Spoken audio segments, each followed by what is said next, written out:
नमस्कार। एक बार फिर आज की बात लेकर, आपकी बात लेकर, जनमन की बात लेकर, जनहित की बात लेकर, जन जन की बात लेकर प्रस्तुत हूँ। सुनिए, सोचिए, समझिए, अपने निर्णय लीजिए। ये कोई राजनीतिक बात नहीं है, ये ज़मीनी सच्चाई की बात है। ये किसी मुद्दे की बात नहीं है, ये जड़ की बात है, ये मूल मुद्दे की बात है। ये आपके हमारे जीवन को सुचारू रूप से चलाने की बात है। कुछ लुटेरों द्वारा आपकी समृद्धि लूटे जाने की बात है। भ्रष्टाचार की बात नहीं है, जन लोकपाल की बात नहीं है, किसी विशेष मुद्दे की बात नहीं है, पत्रकारों की भी बात नहीं है। ये बातें हो चुकी हैं। एक ही बात बार बार करना मेरा स्वभाव नहीं है, मैं करना नहीं चाहता। तो आइए आज की बात शुरू करते हैं।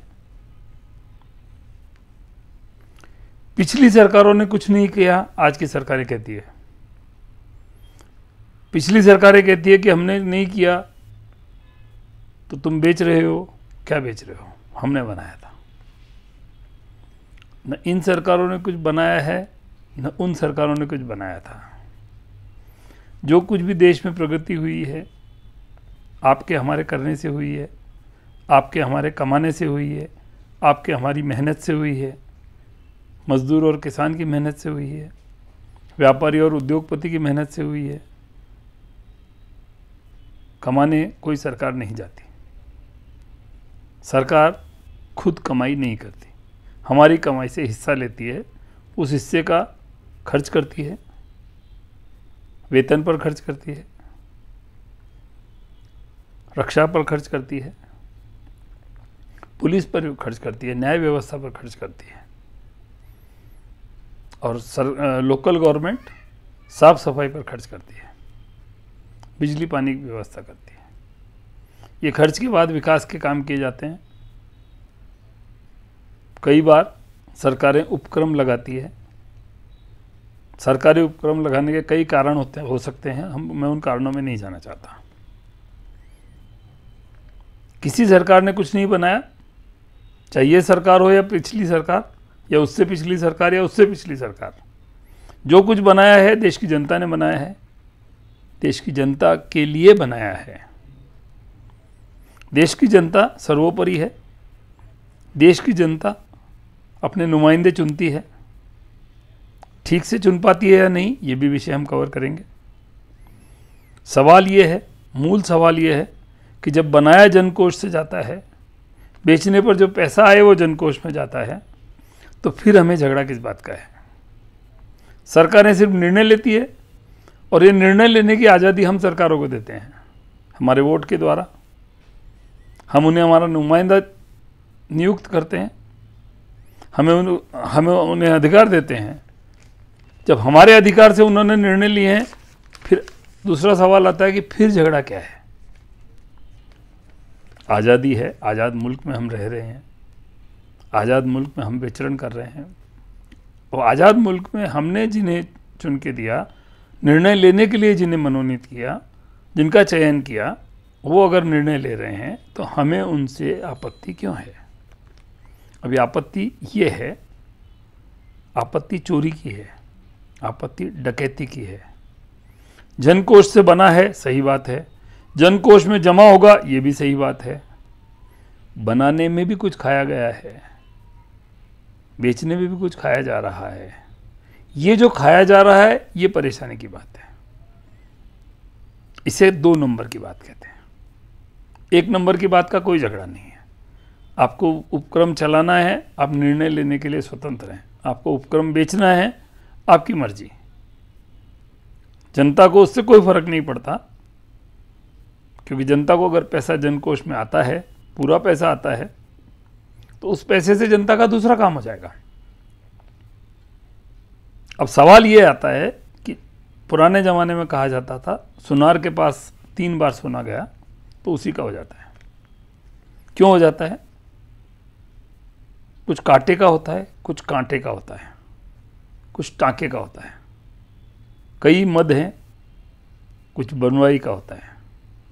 सब तरह से घाटा हमारा 3 बार 4 बार सुनार के पास जाने पर सुनार का हो जाता है। ये हम बचपन से सुनते हैं। सरकारों के पास उद्यम बनाना है, उद्योग लगाना है, उसमें भी भ्रष्टाचार होगा। उद्योग बेचना है, उसमें भी भ्रष्टाचार होगा। भ्रष्टाचार की बात सिर्फ आपका मेरा मन बहलाने के लिए की जाती है। जन लोकपाल पर हमने देखा, बहुत हो हल्ला हुआ, अरबों खरबों रुपए के आरोप लगे, कोई आरोप आज तक सिद्ध नहीं हुआ। जन लोकपाल का क्या हुआ किसी पता नहीं है। कानून बना, अमल कितना हो रहा है, फायदा कितना हो रहा है, किसी को नहीं पता। मंच पे जो लोग थे सब सत्ता में हैं, सत्ता के इर्द गिर्द हैं, सिवाय अन्ना हजारे के। अन्ना हजारे को इस्तेमाल किया गया या नहीं, ये मेरा विषय नहीं है।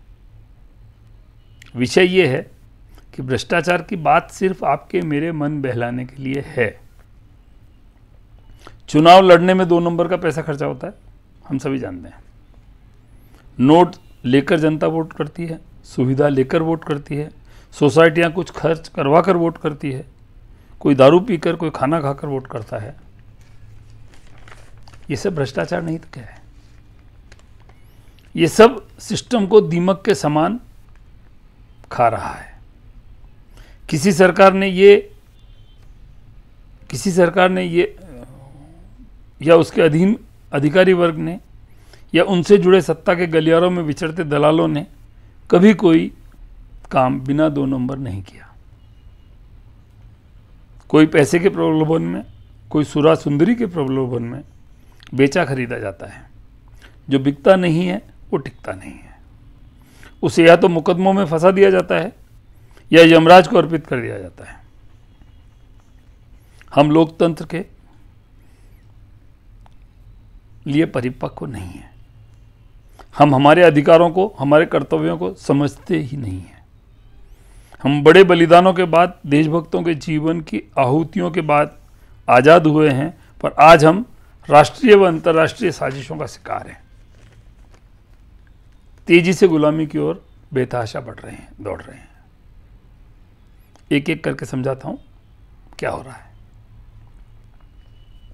बंधुआ मजदूर प्रथा से हम आहत रहे हैं, सदियों आहत रहे हैं।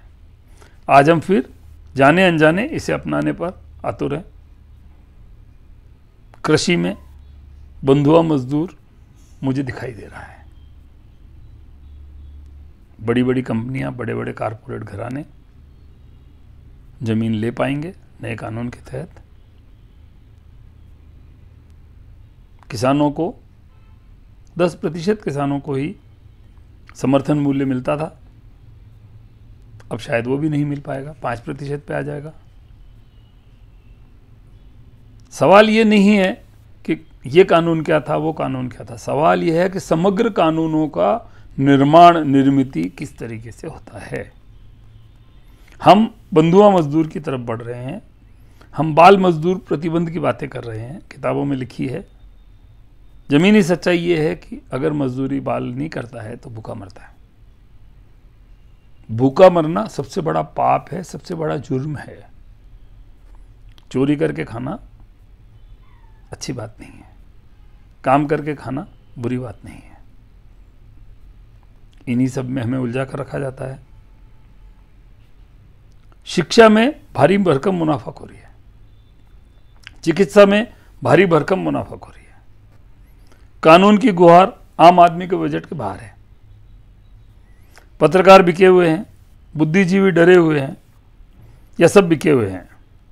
सारांश है कि देशी विदेशी साजिशों से आज़ाद मुल्क का आम आदमी अधिकारों पर दिन रात कुठाराघात हो रहा है। ये तो हुई हकीकत की बात।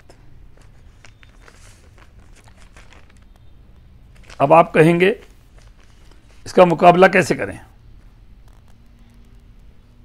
इस स्थिति से मुक्ति की युक्ति क्या है?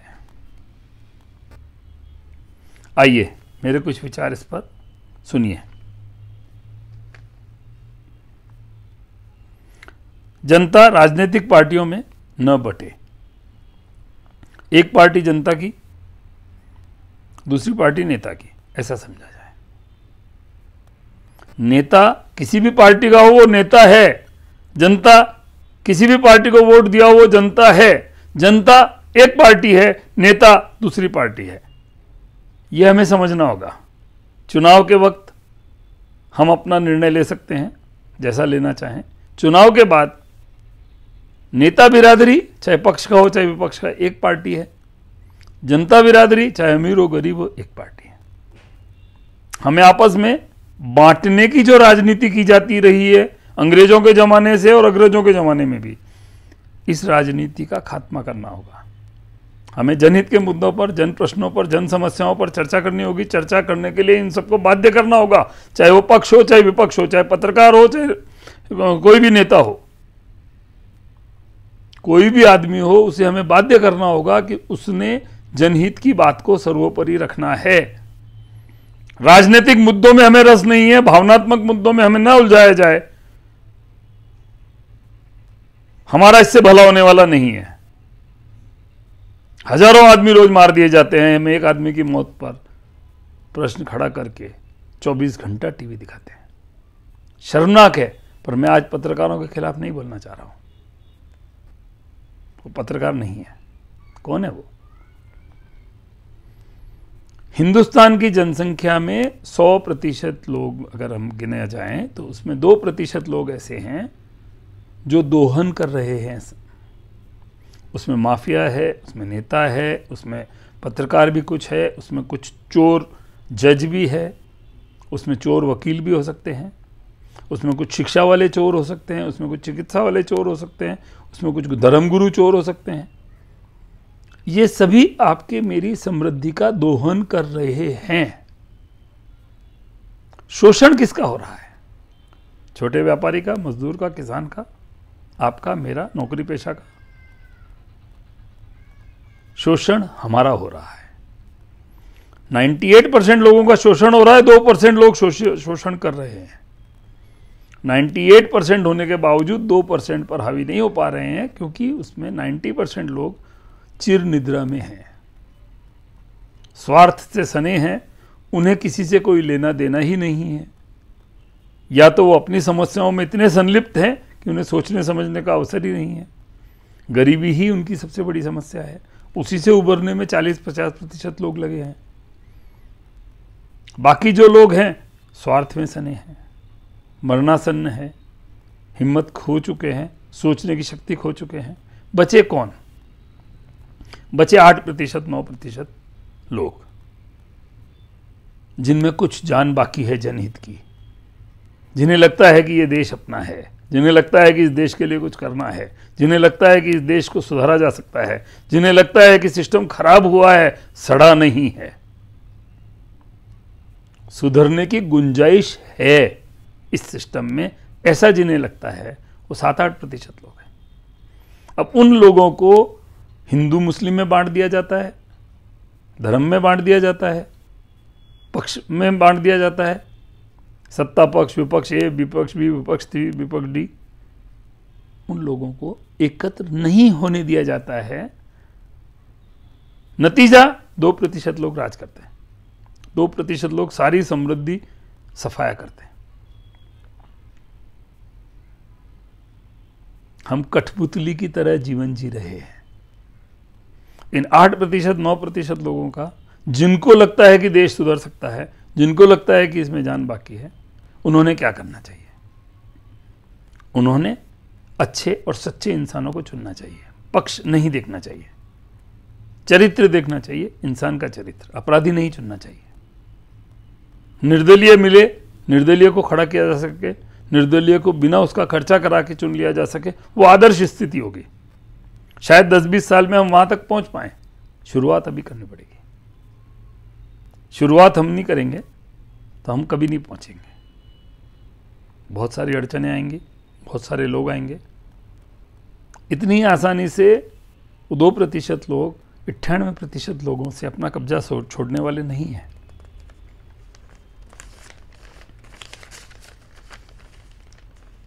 युवा पीढ़ी सक्षम है।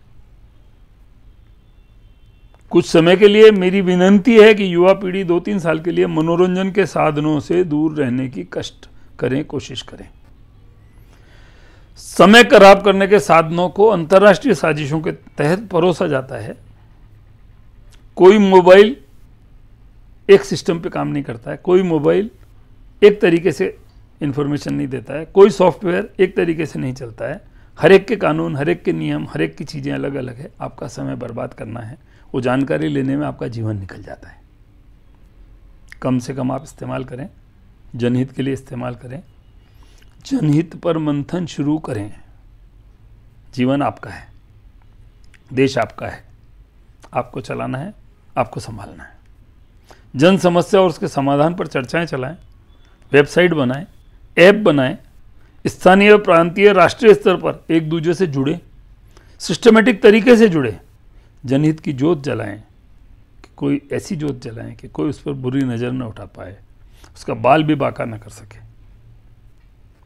मेरी बात जारी रहेगी। जय हिंद।